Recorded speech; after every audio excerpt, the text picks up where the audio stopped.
Bem-vindos a este Desejo em Cena, nesse canal YouTube, hoje enfrentando um filme primeira mão, um filme Medida Provisória, 2022, direção de Lázaro Ramos. Um filme que toca numa problemática sensível e emergente e que tem uma peculiaridade que é, assim, a incrível demora para a sua liberação na Ancine, né?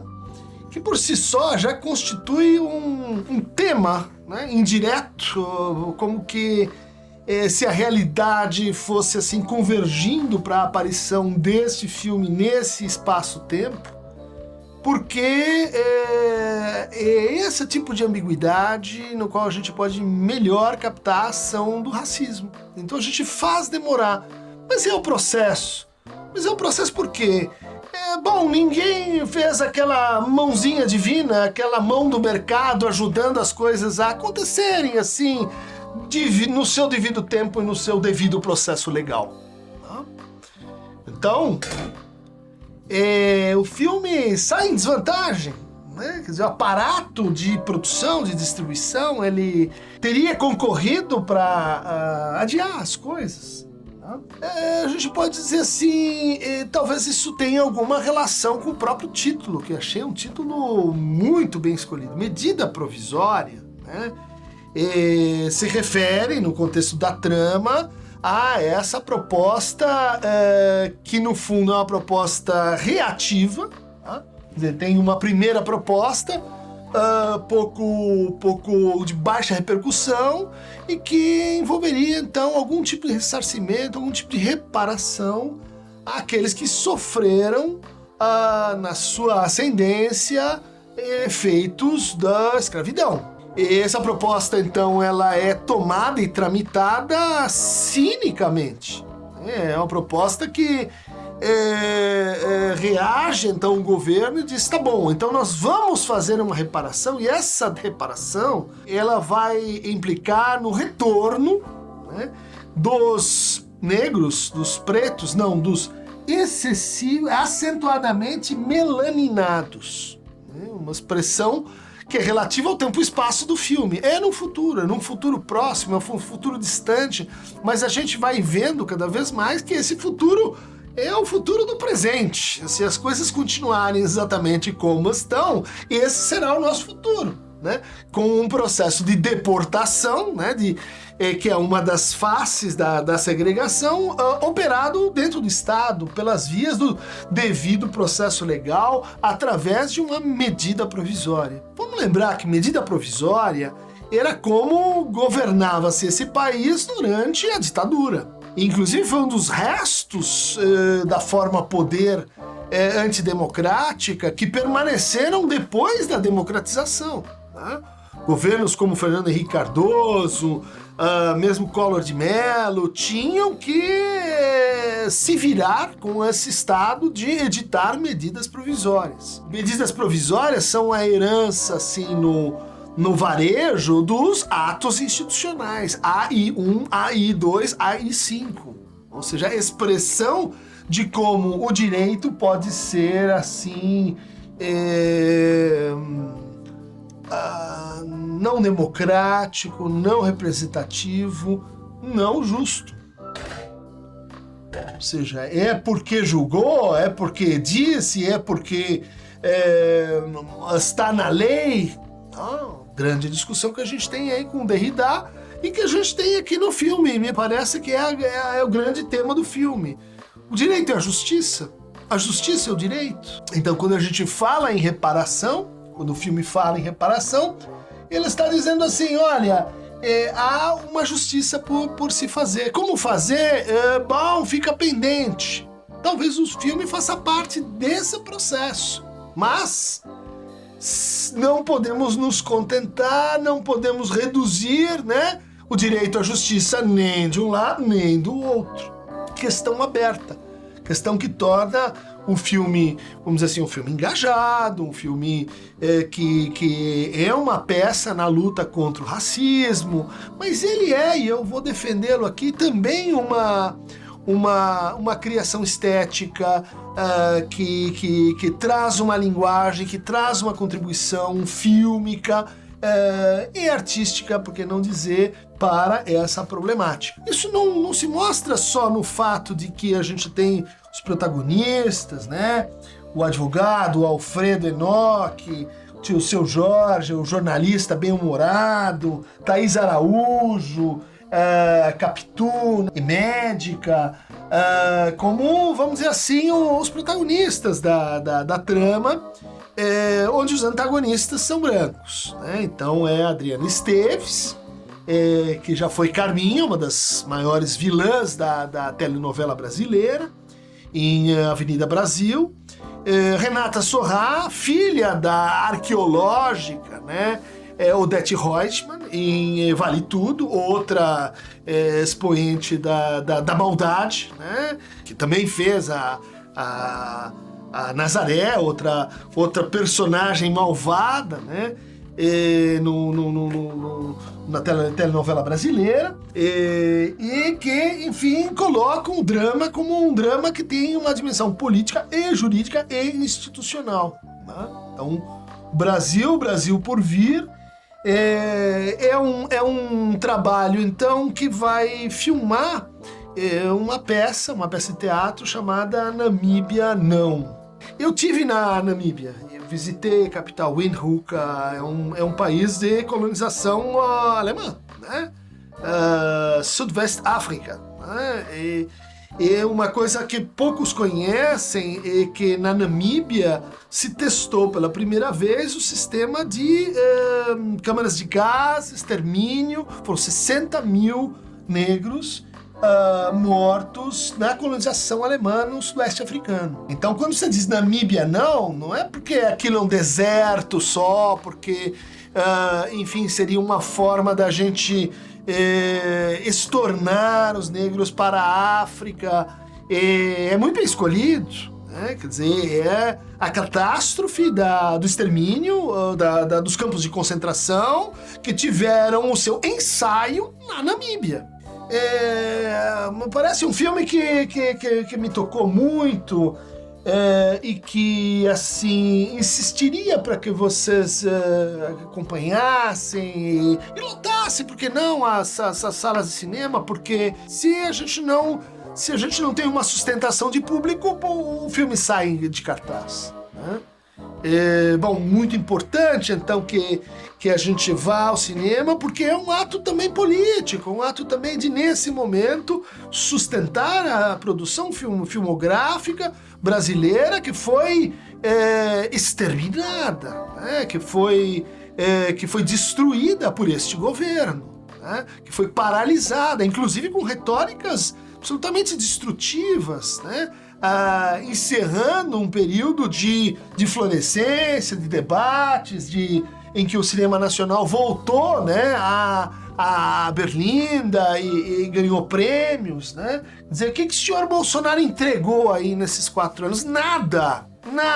No cinema só atrapalhou. E esse filme é um bom exemplo, né? Quer dizer, a educação e a cultura, né? O trajeto da sua chegada até o público é um trajeto de sobrevivência, tá? Sobre o que fala o filme também, né? De como a condição de negritude, ela coloca um projeto imediato de resistência, de sobrevivência, como ato político. Quer dizer, como se sobreviver nessa situação em que a gente tem extermínio hoje de jovens negros de periferia, acontecendo, vamos dizer assim, silenciosamente, não, todo mundo sabe. O que nós estamos fazendo a respeito? Né? Não, votando em quem? Né? Onde é que está a reforma da polícia? Onde é que está a reforma do judiciário? Onde é que está o enfrentamento, como estava dizendo o Silvio Almeida, nas suas intervenções? Cadê a discussão sobre seletividade racial na justiça brasileira? Nos promotores, nos defensores, nos juízes, né? Onde estão os dados de como nós julgamos seletivamente negros e brancos nesse país? A gente tem aí, então, em medida provisória, né, esse instrumento da ditadura, essa polícia da ditadura que continua e que continuará até que a gente não tenha aí, até que a gente tenha aí um corte, uma interrupção. Mas eu dizia, é um filme que me tocou muito, muito de perto, porque parece assim, em parte, eu senti isso, assim, uma colocação em cena também do que eu tentei descrever em Mal-Estar, Sofrimento e Sintoma, com a cultura do condomínio. Né? Quer dizer, Renata Sorrah é aquela tia que está esperando vagar o apartamento para ela poder ocupar, dar para aquela que é da sua família. A Adriana Esteves é a autêntica síndica, né? Que é incapaz de refletir sobre os atos que ela está tomando, que pensa numa racionalidade securitária, que adere, né, a regra pela regra, e ela produzindo as exceções, né? É a própria síndica elegida, né, a condição de gestora desse grande processo, né, que o filme narra, em que as pessoas inicialmente elas são assim convidadas, é optativo. Você pode voltar para a África, mama a África, vamos lá. Se você quiser, você pode ir para o Congo, para Angola e etc. E o filme vai mostrando como essa optatividade, como essa você pode escolher, né? Quer dizer, tem essa possibilidade e a possibilidade se torna então obrigatória. A gente viu isso dentro do processo de degradação da democracia no Brasil nesses últimos 4 anos, em que a seletividade da aplicação da lei mostrou toda a sua força, aquilo que é optativo se transformando em obrigatório, aquilo que é obrigatório se transformando em optativo, esse empreitamento do Estado pelas milícias, né? Esse atraso calculado, esta confusão com as vacinas que matou pessoas que não precisariam ter morrido. Não, mas isso é sua opinião. Não. O pessoal da produção vai por aí a pesquisa USP, que mostra como foram mais de 1000 atos de Estado, né, contrários à formação de uma política convergente para a gente fazer frente à Covid. Então é a mesma lógica, né? A gente segrega, a gente mata, a gente usa leis, a gente cria dispositivos jurídicos para isso, e depois a gente sai com as mãos assim limpinhas, né? Querendo fazer uma reparação que na verdade é um ato de cinismo, é um ato de deportação. Né? Não são para campos de concentração, mas é uma deportação para a África. Isso a gente vê muito na retórica eu vou chamar isso de neorracismo. Né?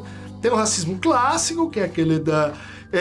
eu não sou racista porque eu tenho um amigo negro, eu não sou racista porque, o racismo é um mimimi, porque a gente tem, então, oportunidades iguais para todos nessa sociedade, né? Eu não sou racista porque, enfim, eu gosto de futebol, eu gosto de samba, eu gosto da música popular negra brasileira, então, obviamente, não sou racista, né?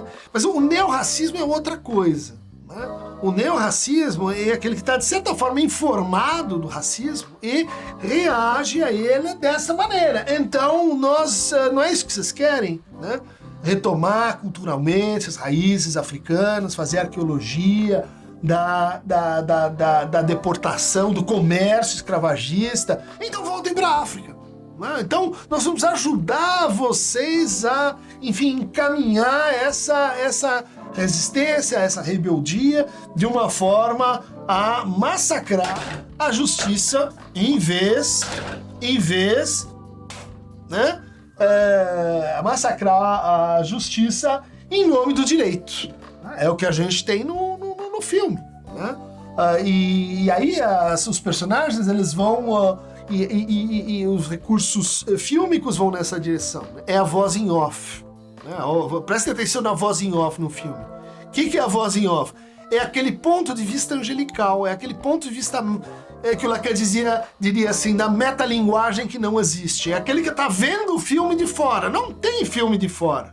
É exatamente essa posição de imparcialidade que corresponde, né, à do neorracista. Aquele que vai dizer e olhar para a realidade a partir de um estado de equivalência, quando historicamente o que você tem são diferenças, né? Não estamos de partida, né, na posição de saída, como Rawls, né, teórico da justiça, a posição de partida importa. E a posição de partida é desigual nesse caso, né? Então a gente tem melaninados, né, excessivamente melaninados. É uma brincadeira interessante, porque ela está discutindo com um certo reformismo, vamos dizer assim, da linguagem, como instrumento político, né, como instrumento de mudança de discurso, que pode, vamos dizer assim, ser assimilado ao modo naturalista, ao modo eugenista. As discussões sobre pode falar mulato, não pode falar mulato, e essa palavra ela tem uma conotação negativa, então vamos extinguir, ou vamos reduzir o uso, né, de termos como denegrir. Bom, esse tipo de apontamento, me parece, tem uma função estratégica, tem uma função de vamos dar visibilidade para a questão da desigualdade social e racial. Não, mas o que faz o neorracismo? Transforma isso numa espécie de código, transforma isso numa espécie de força de lei.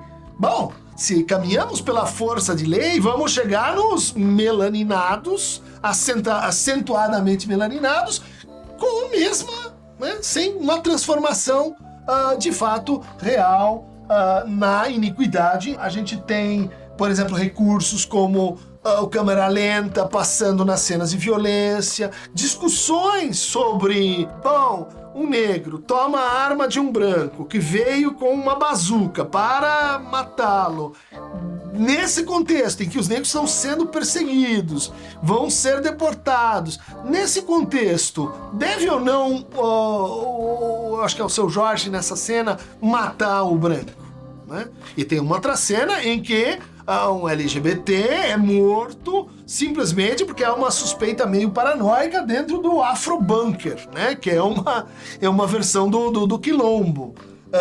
Ou seja, é um filme que ele tenta lidar com a dualização, com a ideia de que estamos assim entre dois e um dos dois vai estar com a razão e o outro lado não tem nenhuma razão e entre eles tem a violência, né?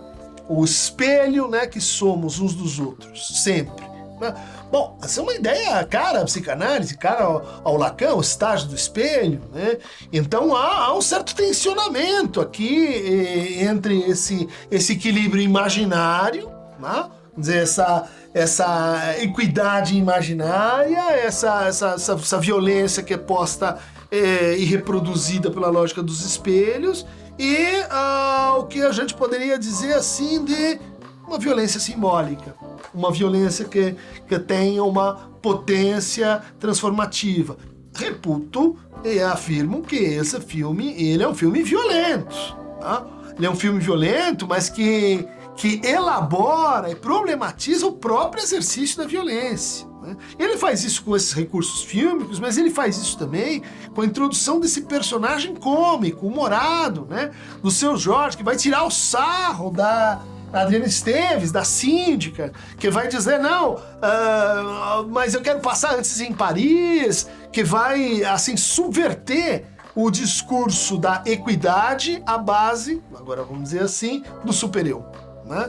O discurso da equidade à base da observação, julgamento e punição. Essa racionalidade, já dizia o Freud, como o melhor instrumento para fazer frente à tirania do super-eu. E o super-eu, ele parasita a lei, né? Quer dizer, esses cínicos que editam a medida provisória, por que eles nos fascinam, né? Por que as pessoas aderem a isso? Inclusive o filme mostra, né? Muitos dizem, não, eu vou sim, vou pro Congo, vou pra Libéria, vou pra África, legal, ganhei um passeio. Quer dizer, situando que nem todo mundo consegue ler o cinismo da lei. Nem todo mundo consegue ler a instrumentalização da lei. Nem todo mundo consegue operar com a violência dentro da lei, né?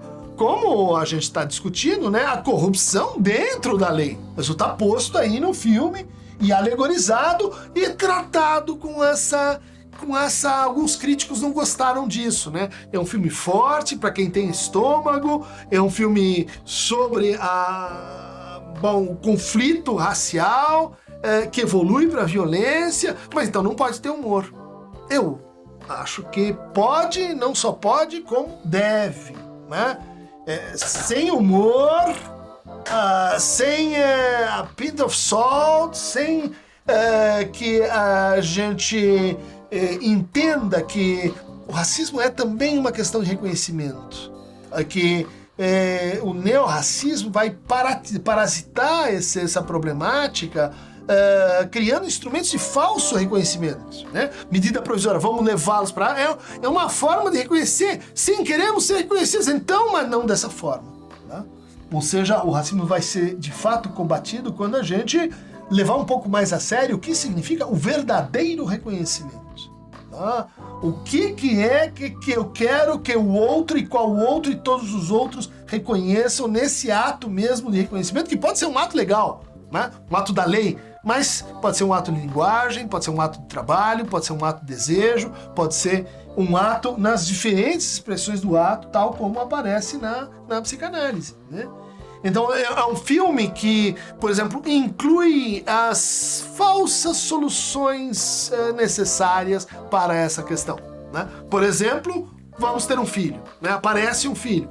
O filho seria então aquele que virá, o salvador, aquele que vai nos libertar. Não, o filme evolui para uma outra dimensão. Ou seja, ele inclui, ele tematiza, mas ele não resolve. A família feliz virá, né? A família do futuro virá. As cenas, né, da fuga na mata, que lembram, obviamente, a resistência dos zumbis, a participação incrível da Diva Guimarães, essa que na Flip, né, um evento muito conhecido, que conta a sua história, né, e que aparece no filme. Então essa ideia de que você tem atores e semi-atores e não atores, eu acho que está bem representada aqui, né? E ela aparece lá na Flip, é uma pessoa que se notabilizou por essa espécie de versão nacional do mito de Er, né? O mito platônico de que antes de nascer, as almas bebem do rio, do lago, né, da Mnemosine, esquecem tudo que aprenderam, daí elas entram na vida, num corpo, e daí a gente conhece lembrando das ideias que a gente viu no passeio antes de beber esse lago do esquecimento. A versão que ela conta pra gente, esse lago se transformou num riacho, onde os brancos atravessavam e se lavavam, e portanto se depuravam, né, das impurezas, e onde os negros, por serem preguiçosos, então só lavavam uma parte das mãos e passavam na lama, e portanto a planta dos pés ficava assim embranquecida, né? Quer dizer, eu acho que é uma história real, parte da cristianização, do complexo de cristianização e escravidão, e que vai muito bem com o filme, né? Porque no fundo a gente vai assim dizer, somos iguais, mas só na palma da mão e na planta dos pés, né? Somos iguais, mas nessa parte, né? Nós vamos de novo voltar para o que significa a seletividade da justiça diante do direito, né? E no quadro desse filme afrofuturista, né, que discute a violência, a gente poderia dizer assim, ele está ao lado de Bacurau, né, ele está entre Bacurau e Marighella. É um filme que dialoga com esses outros dois caminhos, essas duas outras formas de luta, né?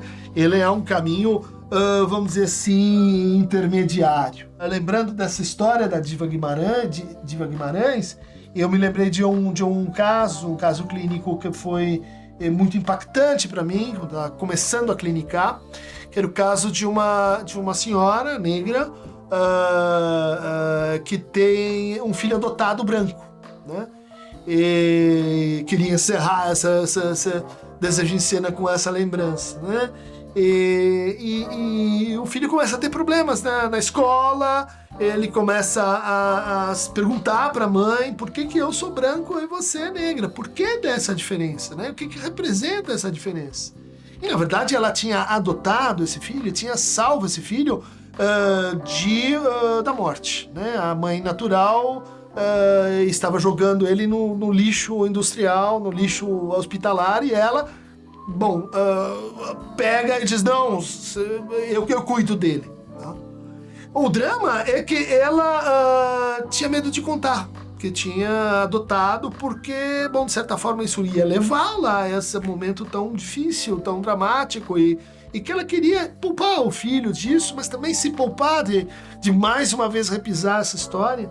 E daí ela inventa o que eu diria assim, é uma espécie de alegoria para dialogar com essa o que a gente acabou de ouvir. Ela diz para o filho o seguinte, é que eu te amo tanto e te amei tanto quando você chegou, que eu dei todo o leite que eu tinha. E como o leite é branco, você ficou branco. Né? E aquilo se tornou um problema, vocês podem imaginar, né?